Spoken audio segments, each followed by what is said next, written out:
Good evening, everybody. Something I want the whole world to understand is the concept of incrementalism.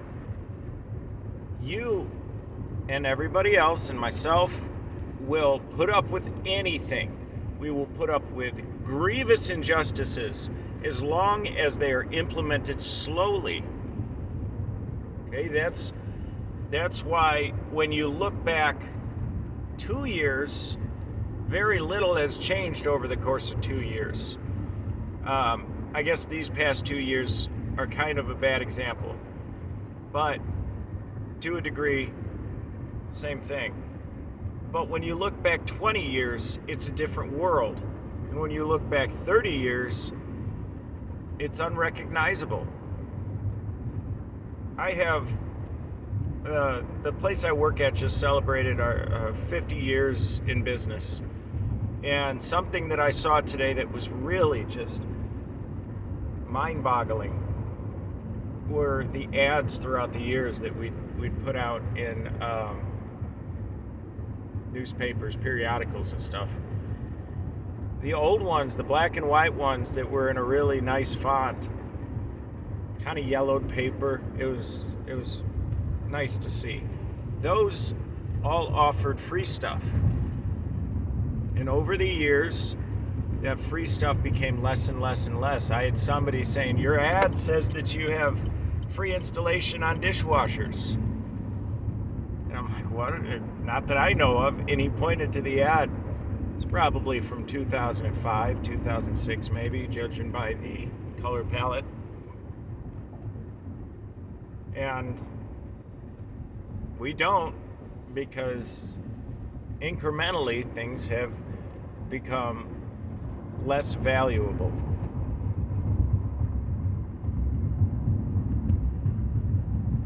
And more expensive. But my point to bringing all of that up is policing in America. It's no longer policing as you understand the word. It is a standing military. Okay, you're occupied.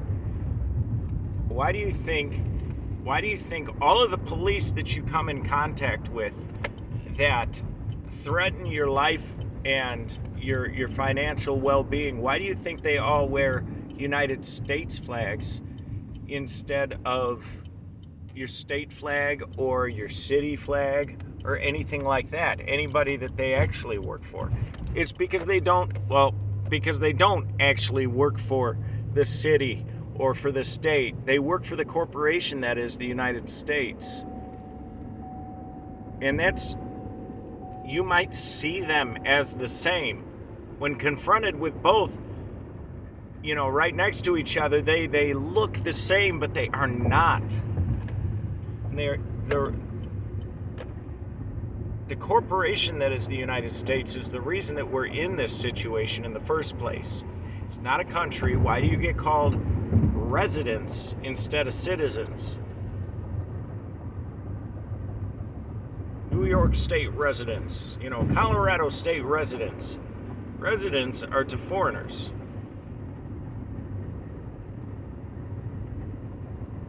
It's crazy how much legislature has been passed over 150 years that has just erased everything that could be construed as a natural right and has replaced them with paper rights for your fictional legal name.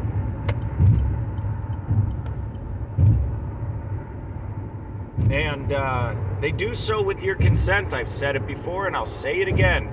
All of this is completely voluntary. Okay, you don't have to play along with their little games. I don't. Is it risky? Yeah. Is it worth it? Absolutely. Back to the cops. You are occupied by a foreign entity. That's why they go around looking like soldiers. Look at cops from 30 years ago. They were friendly. They helped people. And just because the motto is the same, see, here's what changed. I know that was a little fractured, but what's changed is it's gone from saying cops are there to protect and serve to protect and serve registered trademark. That type of thing. Copyright. Just because the words are said does not make it true. And everybody needs to understand that. You need to challenge the filter through which you look at everything, because what you see is gone. That hasn't existed for 20 years.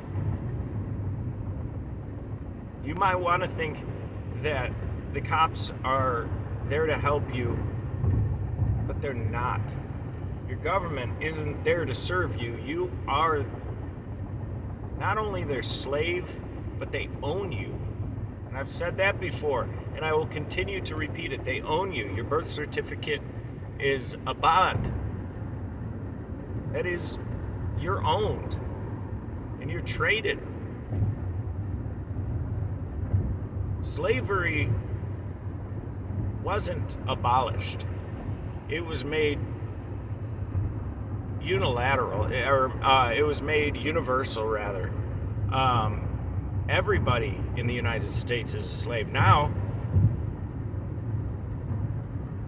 Besides you precious few, how many of you actually make more than enough to survive, even if you work your whole life away? I guarantee you, most people that see this work at least 40 hours a week, spend less time with their children than they do with their coworkers, and still barely bring home enough to get by. It takes 2 full-time incomes to even afford a vacation or a new car. That's insane. Dude, this is by design. You are owned.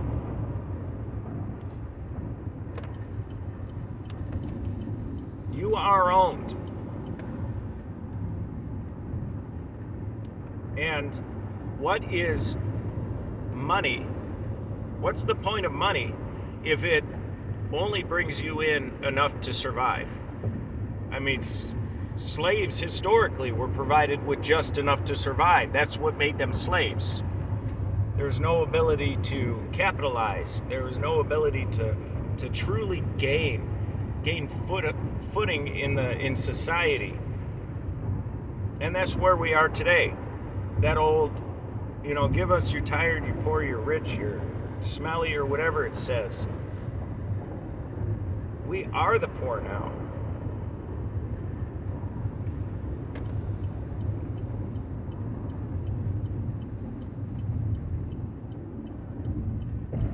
Look at how much has changed.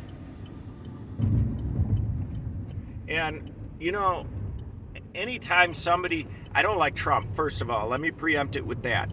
And I don't associate this phrase or this intention with Donald Trump. I think we do need to make America great again, but I don't think there's a politician in the entire realm that has the ability nor the want to do so. They like this status quo because they are the ones in power. Because knowledge is power, and they know that the American public is owned. Anyway, we do need to make America great.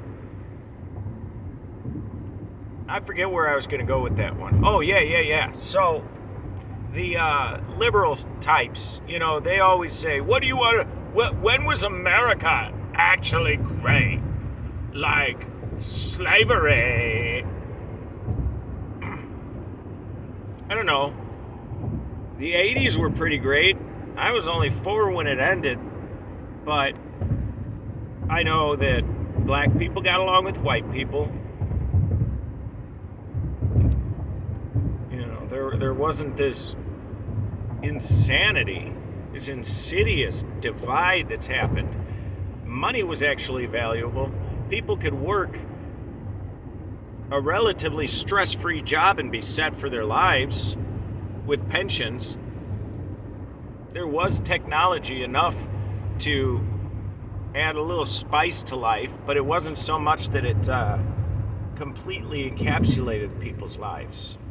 You're pod people. A good 50% of people that see this are probably pod people. You haven't had your own thought that wasn't fed to you by a screen. You haven't had one in probably years.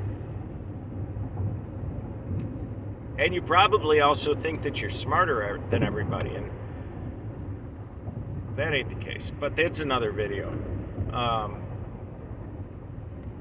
Back to the ownership.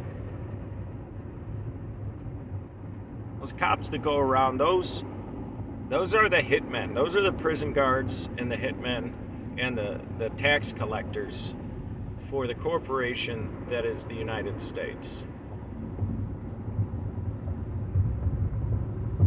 You gotta stop seeing them as authorities, because they're not. And it's really a sickness, this American love for authority. It goes against everything that we pretend to stand for. It's funny, once the blinders were just stripped off of my eyes, I saw such hypocrisy.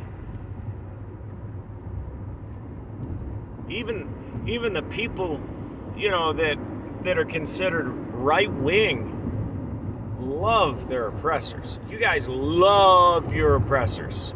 You just love Republican oppressors. You love Christian oppressors. But your oppressors are all the same.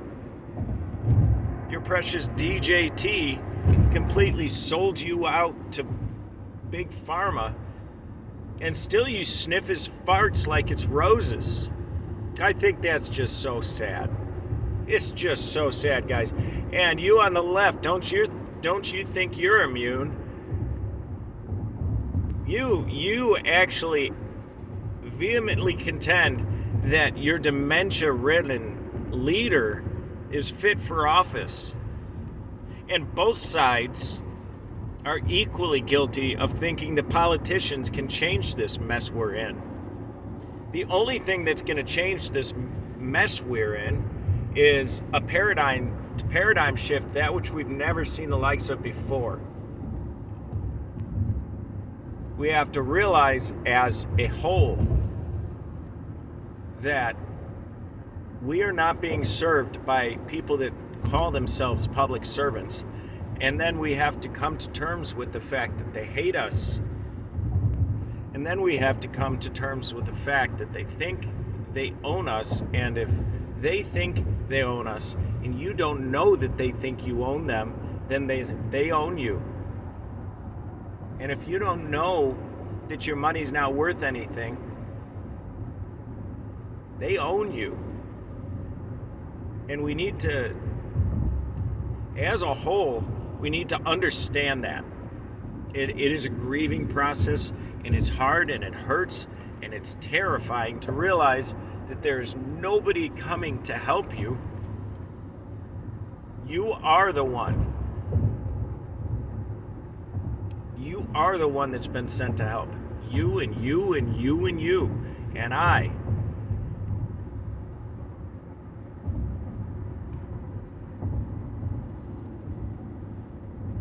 But you keep outsourcing it. You keep casting your vote like a black magic spell, thinking that some angel is going to come along and save you. Nobody is coming to save you. They're coming to leech off of you, to take your hours away from your life and exchange them not for paper,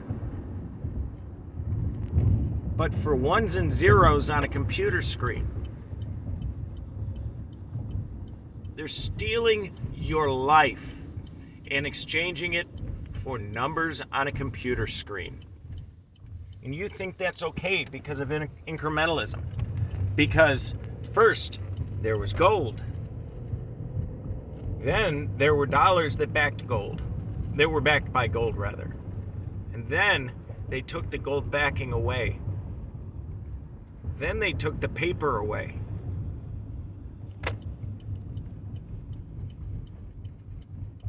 If you guys don't see where we are, this is a precipice that we don't want to cross,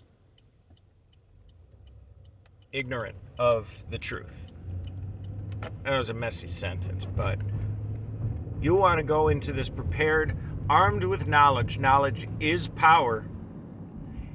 And those currently in power do not want your voice to be heard. If you know their secrets being how the legal system, the monetary system, even religion, how that is run.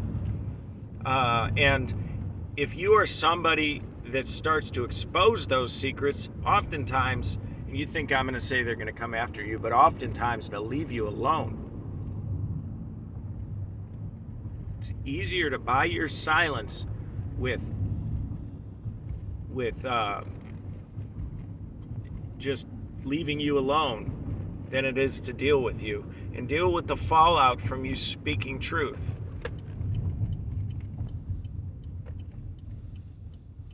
That's why so many people that you call sovereign citizens end up winning their cases in court, despite what you think.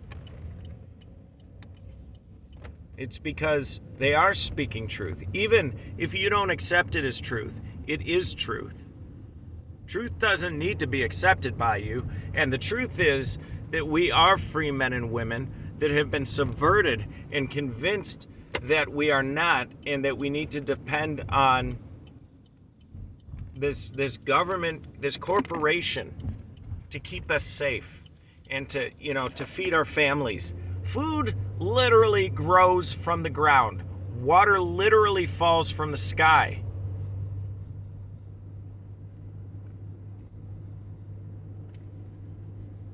Sure, the water that falls from the sky and that's in the lakes is all poison, but did you do that? I don't think you did that. The people that you claim better your lives and enrich your lives, this government that's there to take care of you, they did that. They made it so you can't grow on the land. They made it so that you can only buy genetically modified crops that only grow one generation. They did that. Without those people that have come to save you, you'd be able to grow your own food out of the ground and sustain your own family while you and your husband or your wife raise your children at home, growing food out of the ground with your family. But no, you've been convinced that this sickly city lifestyle is somehow better, is somehow desirable. Don't you realize that everything you think is backwards? Just objectively. I'm not even talking about preference, because there is no denying that city life is infinitely easier than forging your own path. There's no denying that. But it is objectively less desirable, I think, depending on how you define the word desirable. The city is less desirable is what I mean. Anyway, it's been 19 minutes. I think I got my points across. Have a great night.